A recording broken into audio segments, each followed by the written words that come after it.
I stand here before you to reiterate the condolences from my Prime Minister Imran Khan, from my Foreign Minister Shah Mahmood Qureshi, from the entire nation and country of Pakistan, which stands shoulder to shoulder with you in this hour of grief, in this time when our hearts are bleeding because of the atrocity that has befallen this wonderful, marvelous family. Pakistan's ambassador to Canada spoke at the public funeral for the Afzal family in London yesterday. They were killed 1 week ago, targeted for being Muslim. The family immigrated to Canada from Pakistan, and they are being mourned in that country as well. The Prime Minister of Pakistan spoke out about the attack, and I spoke with him earlier. Prime Minister Khan, thank you for joining me today. My pleasure. You tweeted about the killing of the 4 members of the Afzal family this week. Why did you want to speak out about it, sir? Well, listen, Rosemary, I have spent a lot of my time in Western countries. I've spent when I used to play professional cricket, I used to spend half my year in England. I went to university there. I got married there. I've got boys there. So I understand the Western culture. And I understand where the problems are. How come this Islamophobia is growing, and specifically after 9/11? There are 2 landmark dates from where Islamophobia has grown. One was Salman Rushdie's book in 1989, roughly. And secondly, it was after 9/11. And how did this division, the suspicion take place? After 9/11, the word Islamic terrorism, Islamic radicalism. Now, when these terms started becoming currency and announced by Western leaders, the man in the street does not understand. When you say Islamic radicals, it seems that there's something in the religion that makes people radical.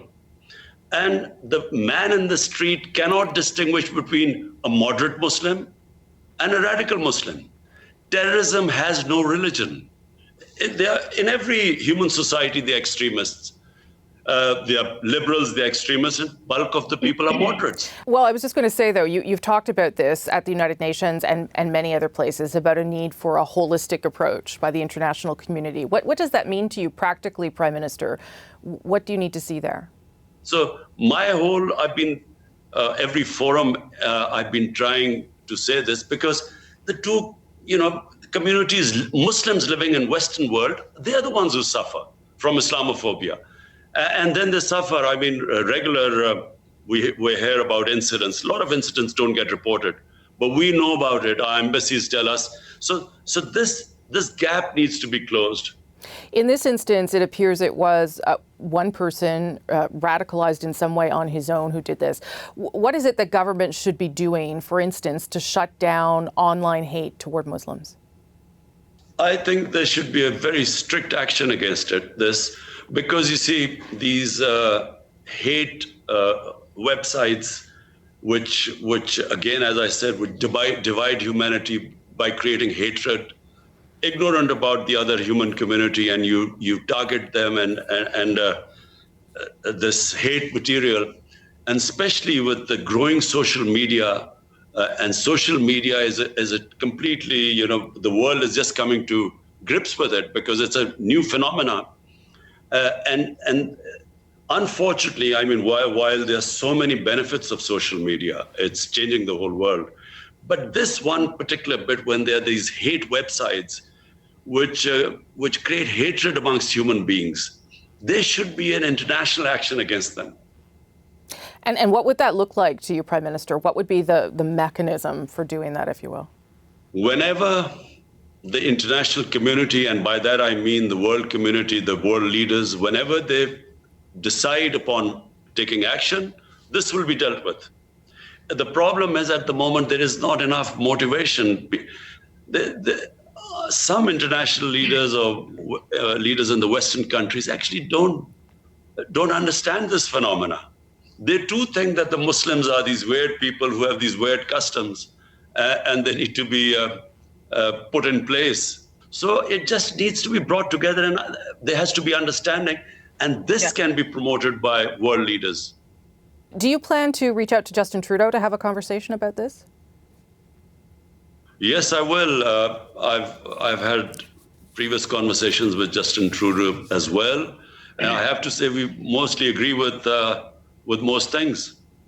You may be aware, too, of a law in the province of Quebec here that bans public servants, teachers, judges, and others from wearing visible religious symbols, which obviously affects Muslims who wear the hijab, for instance. Quebec says this is a law about secularism. What do you make of that kind of law existing in Canada? I find this, secular extremism. It really is against, you see, the whole idea about idea behind secularism is liberalism.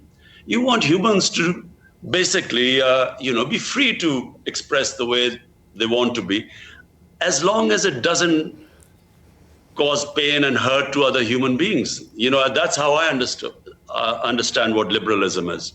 So if someone covers their hair, their head, why has it become such a big issue? And I feel this is just a symptom. The main reason behind this becoming such a big issue is because of the way Islam is perceived. And that's why that understanding has to take place. And I also say one thing, Rosemary, that Muslim world also must, heads of Muslim states, must be able to present their cases in world forums like the United Nations and the European Union, so to improve this understanding. And I actually do, people objecting to hijab or, sometimes, people with beards, although beards are now becoming very trendy, although shorter ones. So people objecting to this is quite bizarre for me because, again, I repeat, in the liberal Western democracies, why is this such a big issue? Unless the reason behind it is that there's actually fear of the other. There's a suspicion. They actually do believe that there's something in Islam that leads to radicalism and to extremism and to terrorism. And unfortunately, I repeat again, there are certain Western leaders who believe this. Right. You are speaking about Islam writ large, of course, but as you know, it is very diverse. There are many different groups of Muslims in the world. You have previously said, sir, that you are not aware of events happening in Xinjiang province in China. Canada's parliament has said what's happening to the Muslim minority Uyghurs there is a genocide. Why do you not advocate for those Muslims as you do for Muslims elsewhere? Let me just be clear, Rosemary. Number one, Islamophobia does not affect us Muslims living in Muslim countries. It only affects Muslim in Western countries. And because I know and spend time in Western society, I understand what they go through. So that's why I raise my voice. Now, as for what is the situation of Muslims all over the world, just look at the situation from Libya, come to Syria, to Iraq, to Afghanistan, to Somalia. So there is a serious political problem in the Muslim world and suffering. Yeah, I understand that, Prime Minister, but you have deep economic ties with China, and it would appear that Muslims are being detained and abused in China. Does that not concern you? You see, our relationship with China is such that whatever issues we raise with China are always, behind closed doors. Because Chinese society is such, and we respect them. We have economic ties with China.